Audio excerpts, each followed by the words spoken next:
I was looking through a collection of old photographs last year, images of American cities from the late 1800s, when something caught my attention that I couldn't quite explain. The photograph showed a bustling urban street, probably from the 1880s or 90s based on the clothing styles and architecture. There were multi-story buildings lining both sides of the street, shop fronts with large display windows, pedestrians going about their business, horse-drawn carriages in the roadway. What struck me immediately was how clean the sky looked above the street. There were no power lines, no telephone wires, no cables of any kind stretching between buildings or running along poles. The sky was completely clear. My first thought was that this must have been taken before electrical infrastructure was installed, before cities were wired for power and communication. That would make sense. Electricity wasn't widely distributed until the late 19th and early 20th centuries. But then I noticed other details that made this explanation feel insufficient. The buildings weren't primitive structures. They were substantial, well-built, multi-story constructions with large windows suggesting interior lighting was expected. The street itself was well developed, paved, with what appeared to be gas lamps. This was clearly a functioning modern city by the standards of its time, not a primitive settlement waiting for technology to arrive. I started looking at more photographs from this period, images from different cities, different years within the late 1800s. The pattern repeated itself. Photograph after photograph showed developed urban environments, cities with substantial populations, commercial districts, public buildings, transportation infrastructure, all functioning without any visible overhead wiring. I found images of city streets from the 1890s showing electric streetcars running on rails, yet still no visible overhead power lines supplying electricity to those streetcars. The streetcars were clearly operational. You could see them in motion, carrying passengers, but the mechanism powering them wasn't visible in the way I expected. The standard historical explanation for electric streetcars in this period is straightforward. Early systems used various methods to supply power. Some used underground conduit systems where the electrical connection ran beneath the street surface. Others used overhead wires that the streetcar connected to through a pole rising from the vehicle roof. The overhead wire systems became more common because they were cheaper to install and maintain than underground conduits. This explanation made sense, and I accepted it initially. But as I looked at more photographs, I began to notice aspects that didn't quite fit with this narrative. In many photographs from the 1890s, I could see streetcars that appeared to be electric, yet there were no overhead wires visible in the images. The photographs were clear enough that you could see architectural details on buildings, could read signs on storefronts, could distinguish individual faces in crowds. If overhead wires existed, they should be visible. The absence of wires suggested either that the photograph predated electric streetcars or that the power was supplied through some method that didn't require visible overhead infrastructure. But the streetcars in the images looked like electric vehicles, and the dates placed them in the period when electric streetcars were supposedly in use. I started researching underground conduit systems more carefully. These systems did exist, primarily in a few major cities that wanted to avoid the visual clutter of overhead wires. New York, Washington, D.C., and a handful of European cities installed underground conduit systems. But these systems were expensive and technically challenging. They required excavating the streets, installing conduits, maintaining electrical connections vulnerable to water and debris. Most cities chose overhead wires specifically because underground systems were too costly. Yet I was finding photographs from numerous cities, not just the few wealthy metropolises with underground conduits, showing streetcars operating without visible overhead wires. The more I examined these images, the more I noticed other details about the urban environment they depicted. The buildings in these photographs often featured architectural elements that seemed designed with more purpose than pure decoration. Many structures had elaborate metalwork on their roofs, ornate metal finials, decorative metal elements at various points on the facade. At first, I thought this was simply architectural ornamentation, the kind of decorative metalwork common in 19th century architecture. But the placement and design of some of these elements seemed unusually specific, as if they served some function beyond aesthetics. I found photographs showing buildings with metal domes topped by metal spires or rods extending upward. The official explanation identifies these as decorative cupolas, architectural features meant to add visual interest to a building's roofline, sometimes serving functions like ventilation. The metal rods on top are described as lightning rods, protective devices to divert electrical strikes safely to the ground. This explanation is reasonable. But when you look at the frequency and consistency of these features across many buildings, when you notice how many structures incorporated substantial metal elements, you begin to wonder if there might have been additional purposes not fully captured in standard architectural explanations. The scale of some of these metal structures is notable. I came across photographs of public buildings, exhibition halls, train stations from the late 1800s featuring enormous metal and glass domes or vaulted roofs. These structures represented significant investments in metal infrastructure at a time when metal was relatively expensive. The official explanation emphasizes their architectural and practical purposes, creating large open interior spaces, allowing natural light, making impressive public statements. All of this is certainly true, but the specific designs, the way metal framework was integrated throughout these structures, sometimes seems engineered with more sophistication than would be strictly necessary for the stated purposes. I began looking at photographs of World's Fairs and international expositions from the late 19th century. These events were showcases for the latest technology and architectural innovation. Many featured extensive use of metal framing, large glass panels, elaborate electrical lighting systems.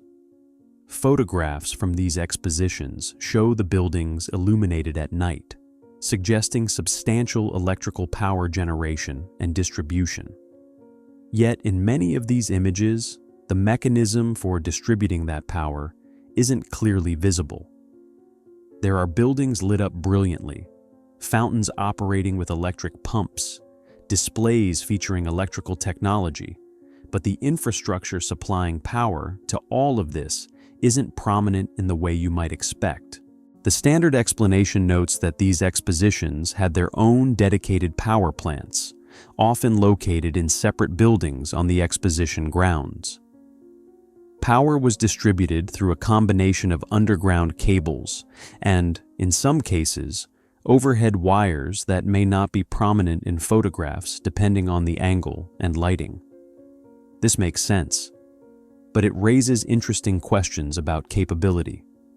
If event organizers in the 1890s could install comprehensive electrical systems covering many acres, powering hundreds of buildings for a temporary exposition, what level of electrical infrastructure capability existed in permanent cities during this same period?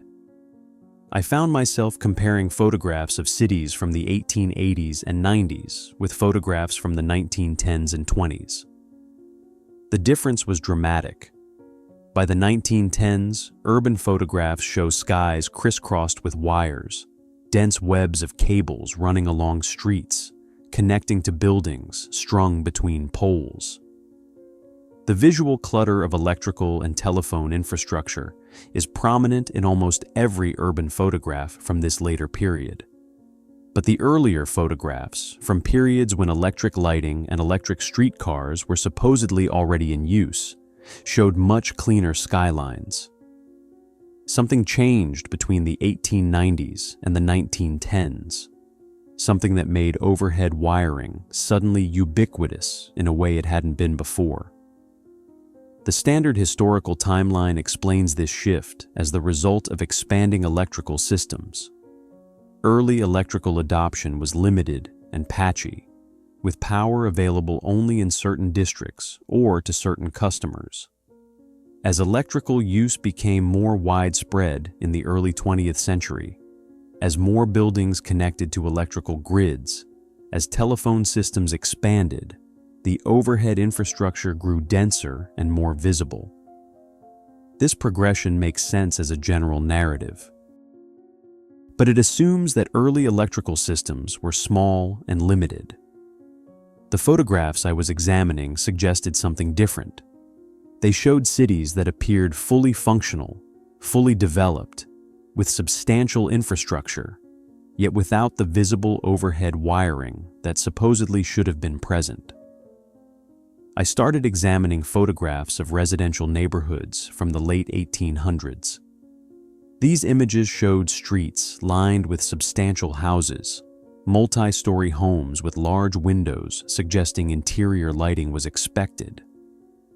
Yet even in photographs from the late 1890s, well after electrical service became available in major cities, many of these residential areas showed no visible overhead wiring. The streets looked remarkably clean, uncluttered by the infrastructure that would become ubiquitous just a decade or two later. If these homes were using gas lighting exclusively, this absence of electrical infrastructure would make sense.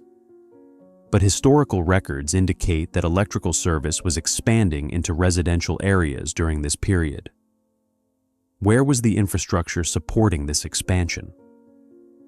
The photographs of commercial districts show similar patterns. Streets lined with shops and businesses, areas that would have had strong economic incentive to adopt electrical lighting, yet showing minimal visible electrical infrastructure. By the early 1900s, electrical lighting was considered essential for commercial success. If electrical adoption was advancing during the 1890s, if businesses were connecting to electrical grids, the infrastructure should be increasingly visible in photographs from this period. But it isn't, or at least not to the degree the historical narrative would suggest. I began researching the history of electrical power generation and distribution more systematically. The standard history describes a progression from early experimental systems in the 1880s to expanding commercial electrical service in the 1890s and early 1900s. Thomas Edison's Pearl Street Station in New York, which began operation in 1882, is often cited as the first commercial electrical power plant. Similar systems were established in other major cities over the following years. These early systems used direct current and could only transmit power over limited distances. The development of alternating current systems in the 1890s enabled power transmission over longer distances. This historical narrative is well documented and supported by extensive evidence. I'm not questioning the basic facts of electrical development. What interests me is the apparent gap between what the written historical record describes and what the photographic record shows. The written history tells us that electrical systems were expanding through the 1890s, that more buildings were connecting to electrical service. But the photographs from this period show urban environments that look remarkably free of the infrastructure that expanding electrical systems should require. This gap might have simple explanations. Perhaps underground wiring was more extensive than I've assumed. Perhaps early overhead wire systems were less visually prominent.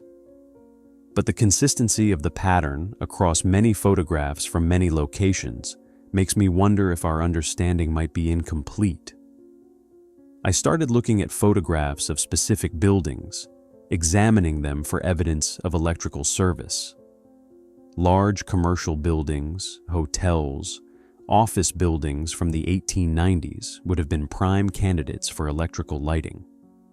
These were businesses with capital to invest, with strong incentives to adopt new technology. Historical records confirm that many such buildings did install electrical lighting during this period. But when I looked at photographs of these buildings from the time, I struggled to see evidence of electrical connection. No visible service wires running from street poles to the buildings, no electrical meters or connection boxes visible on exteriors. The buildings themselves often featured design elements that seem notable in retrospect. Many had metal-clad domes or roof structures, decorative metal cornices along their roof lines, metal window frames, extensive use of metal in their architectural detailing. The standard explanation emphasizes decorative and structural purposes.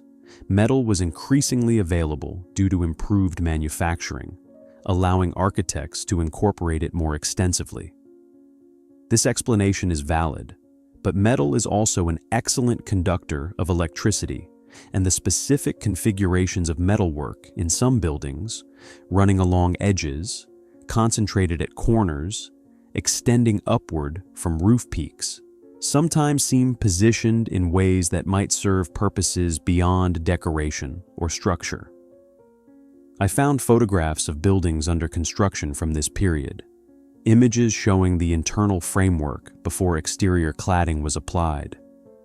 These construction photographs reveal how extensively metal was used in the building structure: metal beams and columns, metal roof trusses, metal framework integrated throughout. For tall buildings, this metal framework served essential structural purposes, allowing construction of buildings taller than was practical with traditional masonry.